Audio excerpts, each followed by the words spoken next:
Picture of Dorian Gray by Oscar Wilde. The purpose. The artist is the creator of beautiful things.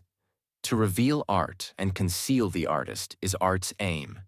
The critic is he who can translate into another manner or a new material his impression of beautiful things.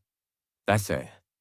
The highest as the lowest form of criticism is a mode of autobiography. Those who find ugly meanings in beautiful things are corrupt without being charming. This is a fault. Vanity. Those who find beautiful meanings in beautiful things are the cultivated. For these there is hope.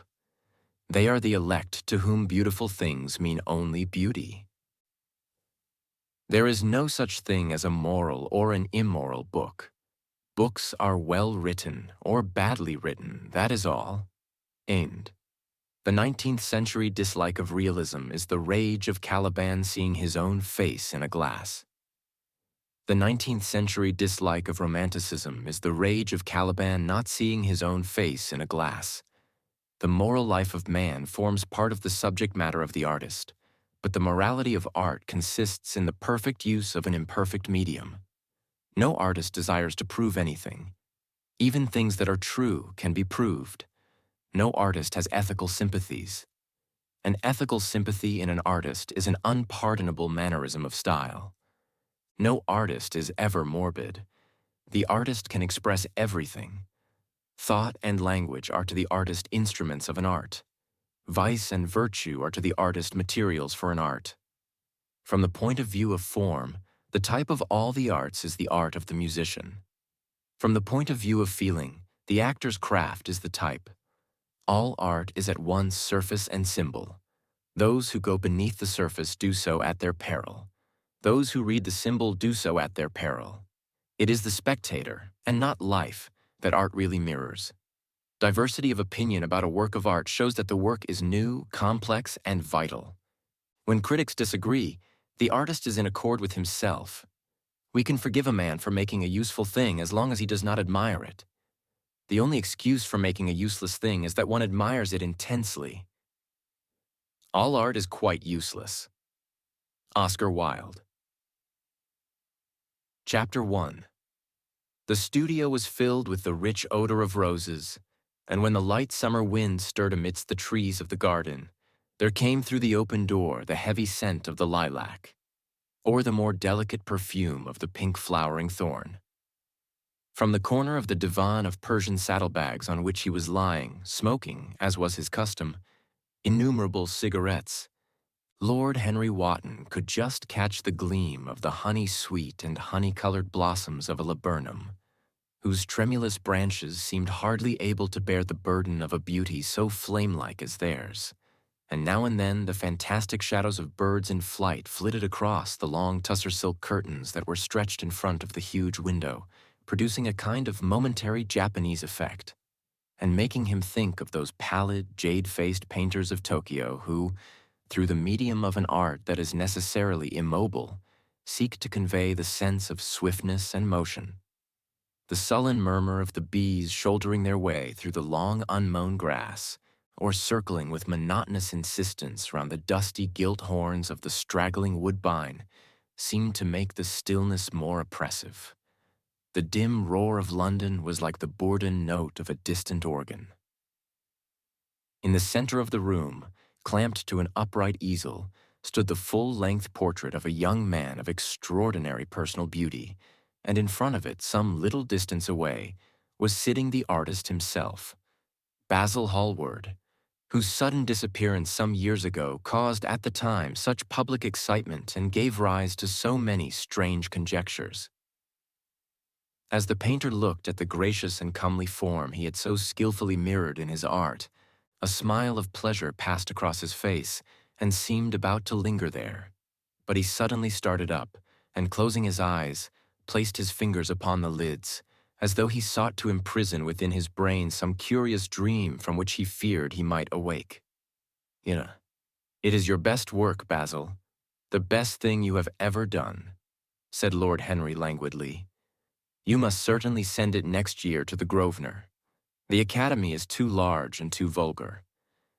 Whenever I've gone there, there have been either so many people that I've not been able to see the pictures, which was dreadful, or so many pictures that I've not been able to see the people, which was worse.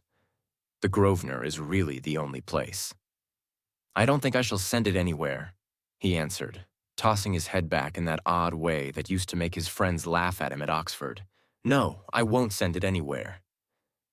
Lord Henry elevated his eyebrows and looked at him in amazement through the thin blue wreaths of smoke that curled up in such fanciful whirls from his heavy opium-tainted cigarette. Not send it anywhere? My dear fellow, why? Have you any reason? What odd chaps you painters are. You do anything in the world to gain a reputation. As soon as you have one, you seem to want to throw it away. It is silly of you, for there is only one thing in the world worse than being talked about, and that is not being talked about. A portrait like this would set you far above all the young men in England, and make the old men quite jealous, if old men are ever capable of any emotion.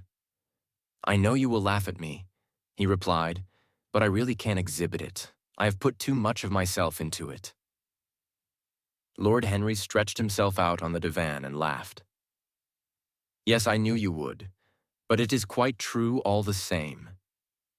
Too much of yourself in it. Upon my word, Basil, I didn't know you were so vain, and I really can't see any resemblance between you, with your rugged strong face and your coal-black hair, and this young Adonis, who looks as if he was made out of ivory and rose leaves.